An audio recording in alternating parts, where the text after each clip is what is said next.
Joining me now is one of the finest thinkers of his generation, best-selling author Douglas Murray. Douglas, you've just had a comprehensive victory against The Guardian. We'll delve into that shortly. It was a total and utter humiliation for the publication. But let's start in the US, where the attacks against Elon Musk have intensified. His companies, including X and Tesla, are also under attack, all because he's part of the Trump administrations. Those who once fawned over him a few years ago are laying the boots in now. Even ageing rocker Bob Geldof has launched into an extraordinary tirade saying that Elon Musk is literally taking food out of the mouths of starving children. The richest man in the world have decided to take away any of the life support systems of the the poorest children on the planet, quite literally take the last food from their mouth, quite literally take the bandages off the gang-raped woman,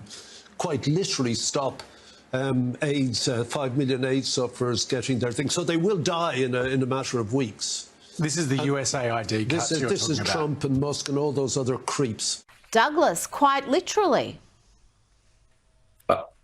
Look, that's an example, isn't it, of the unbelievable hyperbole and rancid insult that is now allowed to pass for public discourse or public discussion. Everybody, you can see that the ambition of Elon Musk and his Department of Government Efficiency is to stop obscene government waste from the US federal government, which is, of course, it's not just random money that comes out of the air. It is the US taxpayers' money.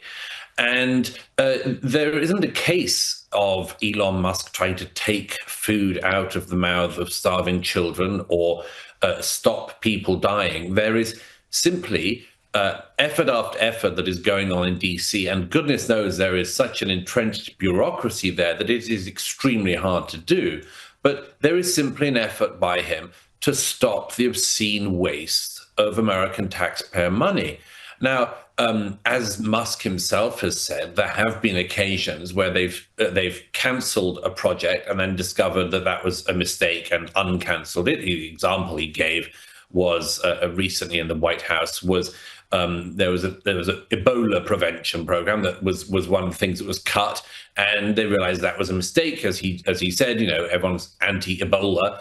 And they reinstated the program. So it's inevitable that if you're going to cut in a bureaucracy this obscenely large and wasteful and try to lose up to $2 trillion of that overspend that the US does every year, it's inevitable there are going to be some mistakes around the edges, but Doge and Musk are trying to rectify them. Why it is why it is the case that so many celebrities and activists and others should regard this as controversial is very striking. It is not possible for America to keep paying more in paying down its debt on its borrowing than it does on its military. It is not possible for America to remain in that situation, and it should be highly desirable that the world's superpower does not remain a heavily indebted and overspending nation.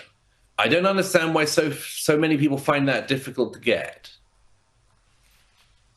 And this is what the American people voted for. That's something else they seem not to understand, that we just had an election and the president has a mandate to do precisely what he's doing.